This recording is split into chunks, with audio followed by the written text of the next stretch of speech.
Bonjour et bienvenue, j'espère que vous allez bien. Je vous souhaite une belle et heureuse année 2021, beaucoup d'amour, de bonheur, de réussite et une bonne santé. Je vous propose une guidance sentimentale pour la semaine du 4 janvier au 10 janvier 2021 pour les Verseaux. C'est parti.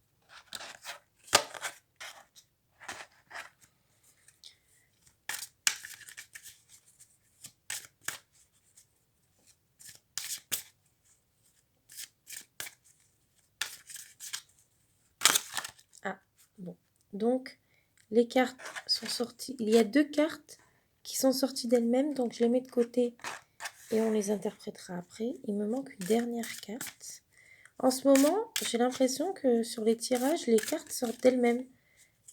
J'ai des fois même pas besoin de les sélectionner, elles sortent du jeu.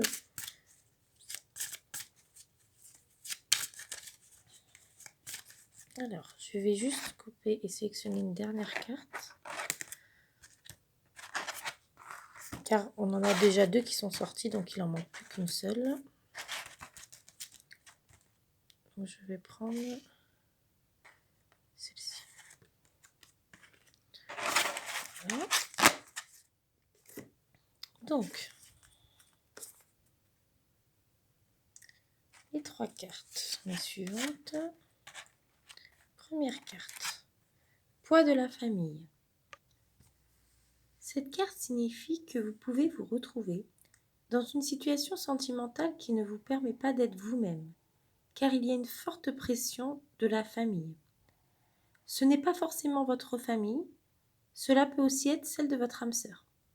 Il y a des personnes proches qui sont un poids pour votre bonheur sentimental, par des réactions, des comportements ou des paroles qui sont autant d'obstacles. Ça peut être aussi une éducation trop rigide, qui peut empêcher d'aller vers votre âme sœur.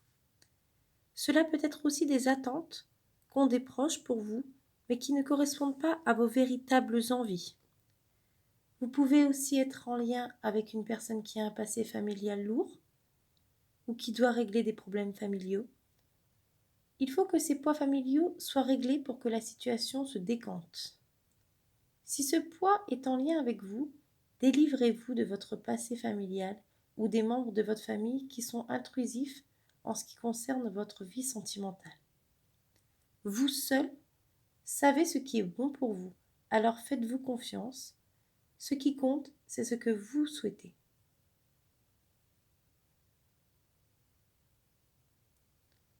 Donc voilà pour cette carte. Alors, la prochaine carte. Dépendance affective. Il y a des questions en lien avec la dépendance affective qui affectent de façon négative votre vie sentimentale.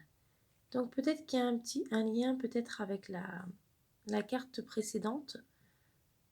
Il y a une notion vraiment, vous avez besoin du regard de l'autre pour vous sentir en paix. Donc peut-être que le poids de la famille justement a un impact aussi sur cette carte parce que vous avez peut-être besoin du regard de l'autre pour vous sentir en paix. Vous avez besoin de la présence de l'autre pour apaiser vos angoisses et faire taire vos peurs. Vous avez besoin de l'autre, vous avez besoin de l'amour de l'autre pour vous aimer. Ce n'est pas juste pour vous car il s'agit bien de dépendance affective, ce qui vous empêche d'être véritablement vous-même et surtout de prendre vos distances vis-à-vis de personnes ou de situations qui ne sont pas équitables pour vous et qui ne vous apportent pas le bonheur que vous méritez.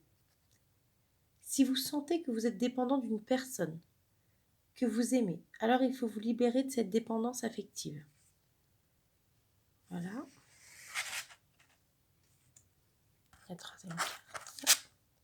Rencontre par un moyen de télécommunication. Beaucoup de choses vont se passer dans votre vie sentimentale en lien avec les moyens de télécommunication. Cela peut être une rencontre par ce biais ou un autre, mais vous parlerez beaucoup par téléphone ou par internet, surtout au début de la relation. Si vous attendez des nouvelles d'une personne, sachez que vous allez en recevoir soit par téléphone, par internet, par un moyen de télécommunication. Dans tous les cas, les moyens de télécommunication amèneront le renouveau dans votre vie sentimentale. Un renouveau positif. Donc, si on fait un petit point avec ces trois cartes. il y a quand même donc la rencontre, soit vous avez rencontré, soit vous rencontrerez une personne par un moyen de télécommunication, ou en tout cas les moyens de télécommunication comme le téléphone, internet seront très importants dans votre relation, surtout au début. Par contre, il y a un petit souci. Il y a des petits blocages au niveau de la famille ou de votre entourage. Il y a des personnes qui ne sont pas d'accord avec votre relation actuelle, votre relation sentimentale actuelle. Et du coup, ça risque de poser des problèmes. Vous êtes comme prisonnière un petit peu d'une personne qui n'est pas d'accord avec la relation que vous entretenez actuellement avec votre âme sœur ou avec la personne que vous rencontrerez. Donc il faut vous détacher de cette personne afin de vivre pleinement votre relation sentimentale dans les meilleures conditions possibles. Parce que tant que vous dépendrez de quelqu'un, tant qu'il y a des personnes qui seront néfastes pour votre vie sentimentale, vous ne pourrez pas avancer parce que vous aurez toujours des blocages, des choses qui qui vont vous bloquer sur le point de vue sentimental. Donc si vous voulez vraiment rencontrer cette personne ou si vous avez rencontré cette personne, détachez-vous des mauvaises personnes et il faut vraiment faire confiance à votre intuition, à vos ressentis, à ce que vous voulez, à ce que vous pensez. Il faut vraiment vous faire confiance et vous dire que vous êtes la seule personne à qui vous pouvez faire confiance. Et c'est à vous de prendre les bonnes décisions. C'est à vous de choisir avec qui vous voulez être et non aux autres de décider pour vous. Donc voilà, j'espère que cette vidéo vous a plu, j'espère que ça a pu vous aider. N'hésitez pas à liker et à vous abonner si vous avez aimé, à me dire ce que vous en avez pensé. Et je vous dis à très vite pour une nouvelle vidéo, les persos. Au revoir.